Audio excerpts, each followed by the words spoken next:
Well, hello everyone, and welcome to Inside the Newsroom. I'm Maddie Paul, and there's actually no live cam behind me today. I kind of made this choice intentionally because I really wanted to use camera 2 here at the digital desk. That's camera 2. That's why I said camera 2, because I really wanted to just show off the desk. I feel like there's a lot of new viewers that are coming in for our KELOLAND Plus original shows. They may not be aware of what this space is or how it operates. So stick around until the end of the show, and then we'll give you a little bit of a behind the scenes look about what goes on here at the digital desk. But this is Inside the Newsroom. On Inside the Newsroom, we talk about all the trending stories in the KELOLAND area, and we bring on our newsroom staff members to talk about these trending stories. They just happen to be the same trending stories that you see every day on our newscasts and also online at KELOLAND.com.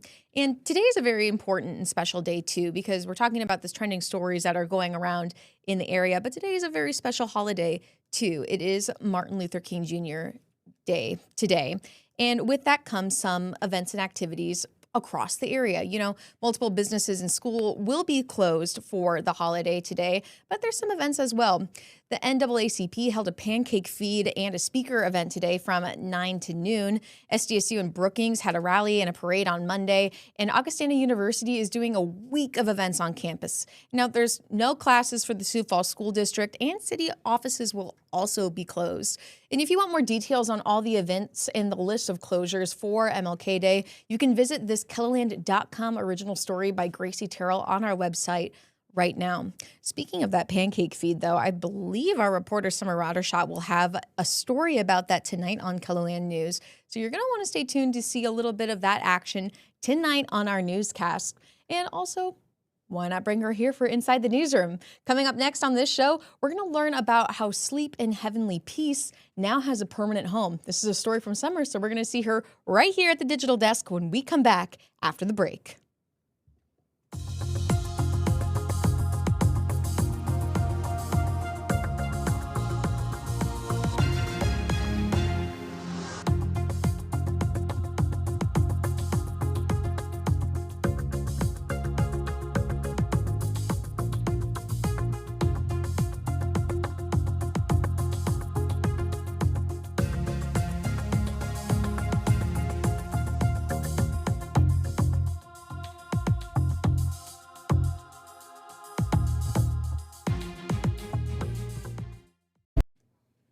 And welcome back to Inside the Newsroom. A local nonprofit that serves children across the area has found a permanent home. Summer Roddershot tells us why this is so important for the organization's mission. The Sleep in Heavenly Peace Sioux Falls chapter has been around since 2024. KELOLAND News was at a Harrisburg basketball game when it was collecting supplies to get the new chapter up and running. Right now we're just in a phase of fundraising and getting our name out there, letting people know that we're coming to the area, and then we're looking to build in June and July. After launching later in 2024, the group soon realized that they needed a permanent space. So for the last 18 months, we were really operating out of any spaces we could get. Primarily it was Nicole's house. Her garage, she was using her bedrooms for bedding and multiple storage. We've had core team members. One is the manager at Sonify Warehouse. They were kind enough to donate some space. We had a rented storage unit. We did what we could with what we had. It was a lot of running around and driving around, just kind of wasted time. Now the nonprofit has a home. There are no words for how excited we are about this space. It's really going to allow us to be better stewards of our volunteers' time, of the funds that we receive to run our chapter. We'll set up the builds super easy on carts and make everything mobile, and so we'll build, we'll deliver. We have bedding here, we have everything we need will be right in this spot. Helping the nonprofit on the front end so it can in turn help children without beds. We'll be able to build more beds and ultimately, obviously, get more beds into homes for kids. And Summer Roddershot joins us at the digital desk now to talk more about this story. Summer, I was saying this before we started recording. I feel like you haven't been here in forever. Know. I think I'm wrong. Like, I'm pretty sure you were here last week, but like, I don't know. I'm excited. It may have been a full week ago though, which would be a record. Maybe not actually, but it feels genuinely. like it. So I'm really excited that you're back here at the digital desk. And this is a fun story to talk about too. I liked how you started off this story kind of giving a blast to the past, looking back at 2024 and showing a part of the story when it first launched. So why did you want to start off the story by taking us to the past with that early story? I think people love throwbacks. I know I like throwbacks. Yeah. Yeah. Clearly. But B, that was my story. It was on a Saturday, so I went to the Harrisburg basketball game and I got to cover it. So I was like, oh, I knew I'd done it in the past, so I thought it'd be really fun to bring back. And I think it also helps to show that, we're pretty involved in the community, and I want to remind people hey, we were here at the beginning when they weren't even quite a thing yet. They were sort of just dreaming at that point, to now here almost 2 years later, and they're a fully established thing. So a couple different reasons why I did it, but I thought it was fun to include. I like that community aspect that you bring, because for me, when I was watching it, it helped kind of take away for me already, make myself more aware of what the group is, more aware of who they are, what they do, so that in your story, you didn't really have to talk about that anymore because it was already shown. And I could just focus on what's going on now, because the story is about growth since they need a permanent space. And I was actually surprised to hear from one of your interviewees that they were working out of a garage and when it started, and they just really wanted the space. So what surprised you or stood out to you the most as you were gathering things for the story? I think what stood out to me the most was honestly the amount of beds that they've given out since starting, because the original story that I did was 2 years ago, but then they didn't actually officially launch until June or July of 2024. So they'd only been around for 18-ish months, and they've already given out 846 beds. And they were telling me about their wait list, and it's over 100 right now. So just the need and the amount of beds that they still even have to fulfill. But I think it's so cool what they've done in such a short amount of time, because that's a lot of kids who now have beds that they can sleep in instead of whatever other accommodations they previously had. I want to go back to the number of beds in a moment, but first I want to talk about that new space. What was it like being in there? And another part of that is how did you see your interviewees' excitement grow as you were all in this space together? Yeah, so you mentioned how, they had different places around town, and I just can't imagine all of the stuff that was in that warehouse being scattered and having to gather what you need every time. Because the place was chock full. It was filled up, and there was even an upstairs. We didn't even go into where they have all of the bedding that they also give to them. So we were just seeing part of the operation. And so just that they previously had to, and I think they said in one of the other smaller versions, but in order to make it worth it before, they used to have to do builds where they were building 40 to 50 beds with 40 to 50 volunteers. Now they're able to do smaller builds because all of the stuff's in one spot. So I just think it's so cool. When I was in the spot, it's so cool the doors that this is going to open for them. Oh, that's really cool. And I want to go back to the beds now, because this was in the tag year story. You just brought it up recently too. Since the nonprofit had launched in 2024, it's that 846 beds that have been given out all across the area. And that includes Sioux Falls, T, and Harrisburg. And from your sound bites and what was shown through the story, I could really see that these women are truly proud of their work. So what do you hope viewers take away from a story like this? I think it's important to see all the different ways that you can also help out in your community, because, they have volunteer opportunities, but then also understanding the need that there is in this community. And not just this community, because there's other chapters. I know there's a chapter up in Watertown. There's chapters, and I don't know the other ones, but probably across KELOLAND, you're going to find other chapters of Sleep in Heavenly Peace. So just understanding the need, but then also there are doors that you could go through to help people fill that need. So, well, Summer, thank you for sharing all these details here at the digital desk once again. Happy to be back. You're good. I'm home. I'm home is crazy. Well, thank you so much. And everyone, stick around for more on Inside the Newsroom. We're looking at how the Department of Transportation can change speed limits with winter weather. We're going to learn more about that story when we come back after the break. And welcome back to Inside the Newsroom. The South Dakota Department of Transportation activated a new variable speed limit system on Friday for Interstate 29. Our digital reporter Ray Yost wrote up about the speed system in a KELOLAND.com original story just in time for this wintry weather to really return to KELOLAND, Ray. So how would you explain this new speed system in simple terms? Okay. So it's on a section of I-29 between Brookings and Flandreau. which is a high crash area. So what it does is there's sensors, and they can be in the roadway, on the side of the roadway, on some signs. But what it does is records the road conditions, it kind of checks on the speeds, and it also checks on the weather conditions, which could be wind, like we've seen now. And then, and what that does is kind of allows the DOT, along with observations from those in the field, to say, hey, we're seeing a lot of speeding and it seems kind of icy there. Or we're seeing a lot of, wind, which makes maybe 80 miles an hour not quite as safe, so we need to reduce it. And the speed limit signs in that section are all electronic, so they can electronically lower the speed limit. Thank you for explaining all of that, because it really, the takeaway is it's with these sensors. And when this story aired, there was some sound that you were able to provide for our newscast from Craig Smith, who is the director of operations for the DOT.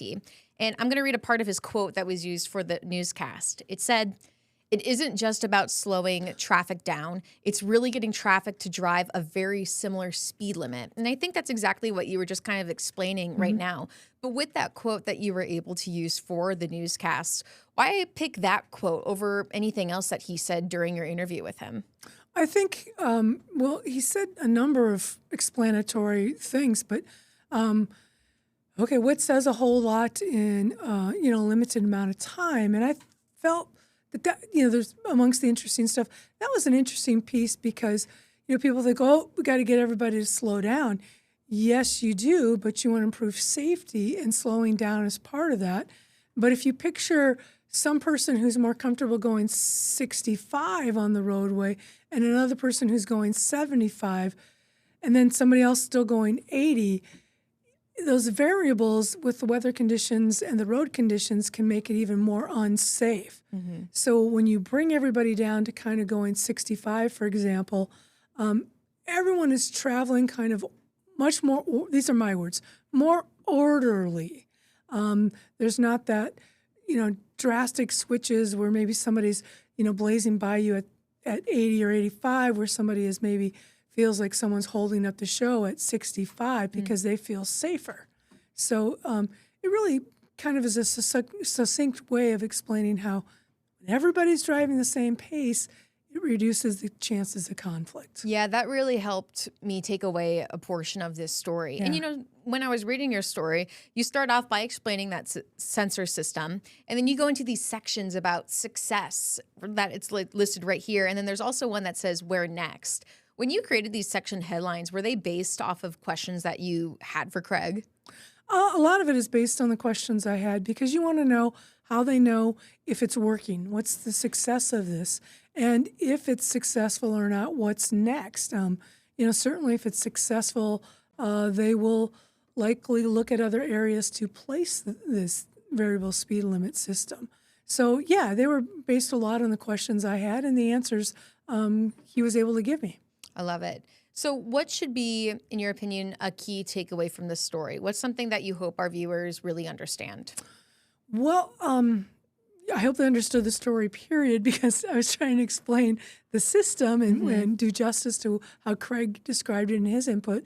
But I think the overall thing is I looked at it and why I wanted to do a story on it, because it's just another piece that the DOT is using to to try and reduce crashes, to monitor the weather, and their goal is to keep people safer. And I thought it was just fascinating because to a degree, we all drive, and to another degree, we all drive in winter weather, and just thought that part was interesting too. Well, Ray, thank you so much for explaining all these details here at the Digital Desk, and everyone stick around. We'll be right back after the break. And welcome back to Inside the Newsroom. It's Monday.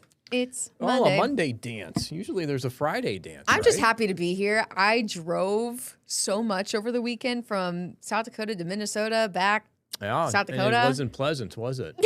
No. And I know we had some issues on the roads in KELOLAND too, unfortunately. I heard about that, especially out west. I was kind of surprised by what I saw just driving east. I just hit the microphone, but just driving east, because there would be moments where it was just really nice road conditions, and I was like, perfect. I'm glad I'm not out west. And then to be driving a little bit more, and all of a sudden it was just like blizzard. Yeah. Or it felt like it, at least. I was. Well, the visibility knocked down quickly, boom, and then you slow down. Everybody hopefully slows down, and you just have to get out of that. Everyone was driving with their hazards on. Yeah. And anyway, so they could see somebody. Yeah, and on 90, Or be when you're seen. just driving on there, everybody was going like 30 east, and I was just like, wow. Yuck. I don't know. Yuck. That was. But you're safe. You made it. Oh yeah, that's Good, why we were good. doing the Happy Monday dance. Happy Good, Monday dance. That's why good. I'm using this camera too. You usually don't use that camera. No, I decided not to do the green screen today. We'll see if the powers that be like that or not. But That be? yeah, we did this last week where we showed this camera, and I just feel like this is a good reminder of like what the digital desk looks like when we work here, because not everyone has a good understanding of what it is, especially if there's new viewers coming in. Hello, and now they really get to see what goes on around here, and they see when I'm looking around at different places. When it's on a different camera, it's like, oh no, I'm actually looking at something. I'm not not paying attention or anything like that. And one of these days we'll have to move that so they can see all the stuff that you have to kind of control. True. Because over here's You like, got we audio. talked about this before. Like over here's our audio board, but you can't really see it. Like you kind of, can you see my hand? Here's my hand. Can you see that, Scott? Yes, I can see. You could kind of see the audio board there. I sit over there on whether or not. So I know what's going on. You just have to explain it to the viewer. Scott has a really interesting setup when he does whether or not too, and it's completely different from mine because he uses his laptop right here, kind of in front of this monitor. Viewers. I'm like petting the monitor. Do you see this? Oh gosh, this is a fun one. Yes, please keep going. Yeah. Well, his monitor is right here. And, I was recording a part of my show as you stepped away from the desk today. Oh, yes. And it was funny because I had to move around some of your pieces to make way for mine. Oh, I didn't even think about that. Yeah, so I wanted to be polite. So I kind of moved your laptop just a little bit. And then I positioned everything the way I needed to. I turned up this light. Yes. Once again. Dim lighting and makeup are the best things for me. That's what Scott likes. His top priorities when he's in front of the digital desk. But had to turn that up. But then when I was done, I turned it back down for you. Thank you. It was very nice. Kept the laptop Thoughtful. where it was. I think that's about it. I even pulled up your settings here on the computer. Well, I know. I sat down and I got right back into it. It's like nothing Thanks happened. to you. Like nothing happened. Thanks Except to the mouse me. was in a weird location. It was Oh, on top of yeah. the laptop. That was kind of like, crazy, actually. Yeah, you have the mouse for this computer so far away, and I have it really close to me because I use it if I use the prompter or if I need to scroll on the website or something. Yes. So Yep. I kind of want it closer to me, but yeah, you have it way away. Well, because I get confused. Yeah, because you have two mice. mouses. And then Oh, I said mouses. that's okay. It makes you it say for a better mice? makes it for a better show. I said mice. The one that controls the main computer that helps us record everything and has all the sources through it. And then mine for my laptop, which helps control my weather graphics machine. Mm-hmm. It's featured today, everybody. If you follow our TikTok page, KELOLAND Media. Now there's a behind the scenes one. Yeah, exactly. I did Yeah. post, or it's of you. I recorded it, but of Scott doing a little behind the scenes of weather in 90. That's something that everyone sees on KELOLAND Plus or on KELOLAND.com, also on our Facebook page. But I just recorded a quick little, here's what it looks like behind here so everyone can see. So now they know Real what steady your back too. looks like. Real steady too. It looked like a drone did it. That's We had what a you drone. always said. Yeah, a little drone going by. Can you imagine if we had a drone here? A digital desk drone? Oh my gosh, I wouldn't be able to pay attention. I barely pay Put attention. it in next anyway. year's budget. Aren't you in control of the digital desk budget? I'm in control of it all. Oh, there we go. We talk about the powers that be, and it's actually Okay. just me this entire time. You're How the was your power weekend? that is. The power that is was. It's about to be was. How was your weekend though? Worked out pretty well. Didn't do too much. Stayed inside? Stayed inside. And a Good. couple of things around the house inside. Did not get Cooper out at all. Just cold. Just cold. Especially Now- Saturday. Single digit high. I think we made it to 6 in Sioux Falls. Ugh. Now, was it Cooper's decision to not go outside, or was that your decision? Ultimately mine. I'm trying to figure out that threshold, and I think it's somewhere in the teens that he really doesn't like it. I'm sure Cooper wouldn't want to gone out anyway. I'm debating what to do today. I think just to at least give him a car ride and then get him out there, and then he'll be like, "Oh, Dad, what are we doing? Can we turn around? Yeah, Turn this around." When he doesn't want to be out there because he gallops or trots, and he usually doesn't. But when it's cold for him, yeah, he'll start to gallop or trot, meaning, let's go, Dad. Pick up the pace, Pops. I love that you know his cues. I love animal cues. They're so funny because it really shows off their personality a little bit. He's great. And then we made the comment this weekend, too. We're like, my goodness, he's really turned into a lap dog, too, and he's a healer. Oh. And, you know, these healers are supposed to have a lot of energy. Not this guy. Nah, he's a lap dog. No, he's a lap dog. He's a lover. He's great. He's great. Oh, what a sweetheart. Well, I'm glad I don't have a dog because I wouldn't know what to do taking him outside right now when it feels like negative 23. Right. So then you just give him a little more attention when you're inside. Lap dog. Lap dog style. Yeah. Might bring out a couple of different toys for him. He likes to get the squeakers out. And then Zion, you know my pups. You watch them. Of course I do. And then Zion will come and steal the toy. Once Cooper gets the squeaker out, Zion comes by and steals the toy. Yeah, and game over. Likes the scrunchy ones, the ones that make the kind of like the crunchy noise to him. Yep, Zion likes those. I think I need a demonstration of a crunchy noise. No. Why not? Because I'll take this piece of paper and just crunch it up, and then it says, "Do not hit the desk with your hands, please." Oh, no, not that one. We need that one. Yeah, and I'm not going to take the ones that we have up here. If you take camera 2, you might be able to see the Post-it notes. I was going to say, oh, yeah, don't take those. That's for a different segment of See where Inside my the hand is Newsroom. petting? We were doing it together. Yeah. That was so nice. So I have Maddie's Post-it note of Santa cheesecake. Yeah, that's right. And then you have ones to remember. It's called Live Cam. Yep. And then me with my turtle face. Yes. And then what's the bottom one? That's for a different Inside the Newsroom segment. That's for tomorrow. Okay. We'll show them off. Okay. All right. That's all the time we have, Scott. All right. Anything else you guys say? I Nope, guess that's watch it. weather I'm or not? done. No, how about watch weather or not? Whether or not, we have wind coming back again, western South Dakota for the next 3 days. Very cold on Friday. You told me that right away when I walked in today. Told you that right away. And I was like, said, Maddie, you'll probably take a sick day on Friday. It's too cold for you. You see me, you see me. If you don't, you know why. Well, that's all the time that we have, everyone. Thank you so much for watching. And until next time, have a great day, everyone. Stay warm. Let's do it, Scott. Okay, wave.